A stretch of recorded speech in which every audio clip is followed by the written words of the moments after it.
Welcome to Digging Roots, where we uncover family stories, hidden histories, and the moments that connect us to who we are. Let's dig deeper into the Endres family's history. And if you want the full journey, don't forget, links to the earlier videos are right below. The story of the Endres family begins in the heart of Europe, where the Rhine River winds through vineyards, forests, and ancient towns shaped by centuries of tradition and turmoil. The name Endres, a variation of Andreas, is deeply rooted in the German-speaking world. In the small villages of what is now southern Germany, the Endres family lived for generations as farmers, blacksmiths, and craftsmen. They were people of discipline and devotion, molded by the values of hard work, family, and community. But they were also people of conscience, deeply affected by the religious upheavals and political unrest that swept across Europe in the 17th and 18th centuries.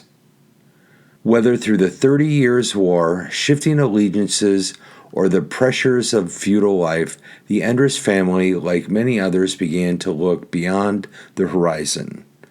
The New World called to them with a promise of peace, of land, and of liberty.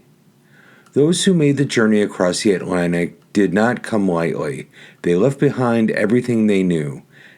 They would become millers and merchants, soldiers and settlers, helpers to lay the foundation of small towns and tight-knit communities. Their story is one of quiet endurance, passed down not in bold headlines, but in family Bibles, worn tools, and the careful records of generations who refused to let their names be forgotten. This is the story of the Endres family, a story of migration and meaning, of faith held close and freedom hard won.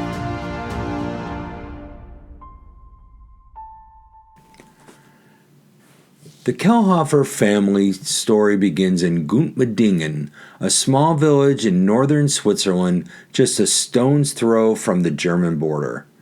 The town's history stretches back to 1150 AD, once belonging to the most powerful family in the region, the founders of the monastery of All Saints and the city of Schaffhausen.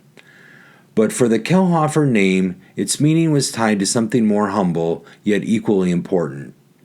The Kelhofer name traces back to the Kelhof, an estate at the heart of the community. In the Middle Ages, the Kelhof was a vital storehouse, a place where collected taxes and ground rent were kept for the local monastic landowners. It was a position of trust, a duty passed down through generations. And within these very walls, the Kelhofer legacy took root. Born in 1704, Jacob Kelhofer inherited more than a name. He carried the weight of a family legacy. For centuries, his ancestors had served as managers of the Kelhof, entrusted with keeping the town's wealth secure. Their home, standing to this day, remains a symbol of endurance, its original furnishings and wash house preserved like a window to the past. The last known Kelhofer descendant to live there, Elsa Railing, kept watch over the family home until 1972. But long before then, the Kelhofer story had already crossed the ocean. Generations later, in 1833, Hans Georg Kelhofer was born. He married Anna Newcomb on Valentine's Day, 1859, in the city of Schaffhausen. Over the years, they built a life together, raising 9 children in the heart of Switzerland. But their world was changing. In 1887, the Kelhofer family made a life-altering decision. They left everything behind and emigrated to America. Like so many before them, they sought new opportunities, new beginnings, a chance to carve out a future of their own. Wisconsin was their destination. Upon arriving in Sharon, Wisconsin, the Kelhofer family settled northwest of town on a farm, putting their Swiss farming traditions to use. By 1900, they had moved into the village itself, becoming a part of the thriving immigrant community. But the hardships of life in a new world were never far behind. On April 16, 1901, Hans Georg Kelhofer passed away, leaving behind a family, a farm, and a legacy. His widow, Anna, moved to Beloit, Wisconsin, to live with their daughter, Louise. She lived another 14 years, passing away from pneumonia in 1915 at the age of 76. From the ancient halls of the Kelhof in Switzerland to the farm fields of Wisconsin, the Kelhofer family had endured. In 1889, Louise Kelhofer married John Jacob Endres, a German immigrant making a new life for himself in America. Like so many before them, they dreamed of stability, family, and a future built with their own hands. After their wedding in Chicago, John and Louise settled in Beloit, Wisconsin, where John found work at Fairbanks Morse, a company that powered America's Industrial Revolution. It was hard, honest work, and at home their family grew. Walter Georg Endres was born in 1889. By 1902, the Endres family had 5 children, with the addition of Irene, Andrew, Louis, and Lawrence. Their home was full of life, but beneath the surface, John struggled. John was a tender-hearted man, kind, obliging, and devoted to his family, but his mind carried a darkness he could not escape. His struggles grew heavier with time, and Louise did all she could to keep the family together. But there was only so much she could do. In his darkest moments, John was admitted to the hospital for the insane. It was a desperate attempt to save him, to bring back the man Louise had married. But the stay was brief, too brief. John was released too soon and his mind had not yet healed. And on a fateful day in 1908, John Jacob Endres took his own life. John's death left a void in the Endres family. Louise was now a widow, and 5 children were left without a father. There was no time to grieve. Louise had a family to raise, and she would not let them fall. In 1905, Walter Endres was just 15 years old, a boy eager to celebrate Independence Day with a bit of reckless adventure. But what started as a festive experiment would leave him scarred for life. The homemade cannon exploded, sending a spray of shrapnel directly into Walter's face. For days he lingered in critical condition. Some wondered if he would even survive, but against all odds, Walter pulled through. Though the scars would never fade, neither would his determination to keep moving forward. By 1912, Walter had found love. He met Minnie Ellingson, a frail but spirited young woman whose delicate health had been a constant concern. Many doubted she would have made it to young womanhood if not for the persistent care she received from childhood. But Walter saw more than her illness. He saw a future. In 1912, Walter and Minnie married, settling in Beloit, Wisconsin. Just a year later, they welcomed a baby boy, Russell Endres. For a brief moment, life seemed perfect, but fate had other plans. In July 1913, Minnie grew ill. What started as exhaustion soon became something far worse.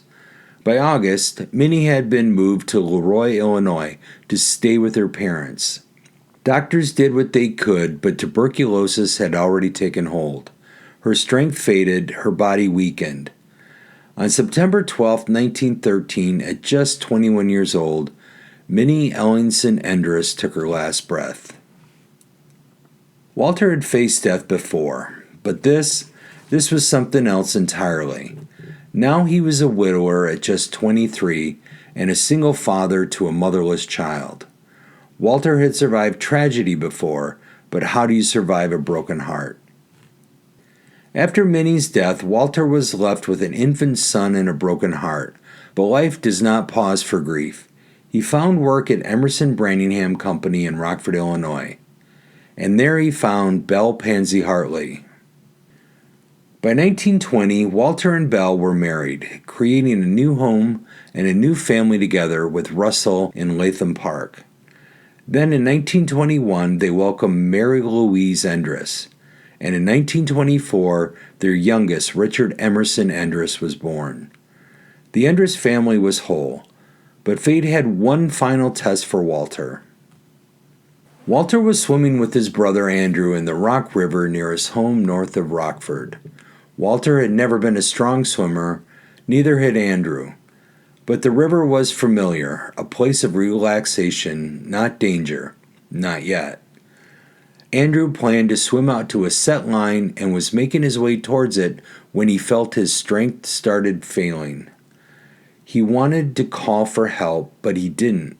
Not wanting to endanger his brother, he chose silence. But Walter saw everything.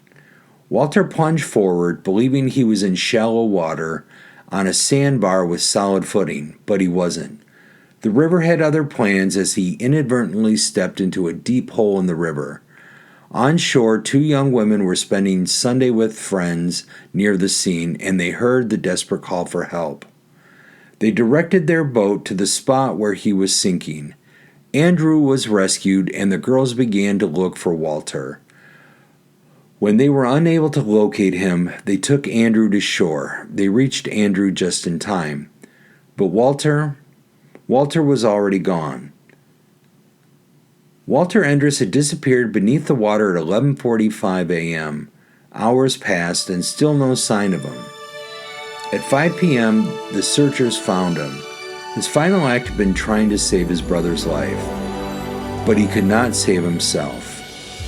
His family, left behind, would carry on, but they would never forget. By 1959, at 71 years old, Belle Endres found love once more. She married George Boughton, a man who brought companionship and warmth in her final years.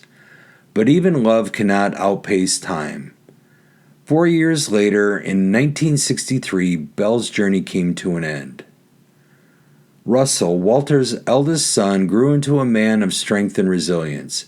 He married Frances Hitchcock, a woman with a sharp mind and a kind heart. Together they built a family of their own, Janice, Bill, and Nancy. Mary Lou had always been strong-willed, a trait she carried into her marriage with Walter Gustafson. Together they raised 5 children, filling their home with love, laughter, and the lessons passed down from generations before. She was her mother's daughter through and through. Richard Endres was his given name, but he preferred Dick. Perhaps it was because he wanted to define himself, to shape his own path. And he did. And that wraps up our Endres family history. If you've got family stories of your own, share them in the comments. We'd love to hear them. Thanks for joining us on our journey. Please like and subscribe, and we'll see you next time on Digging Roots.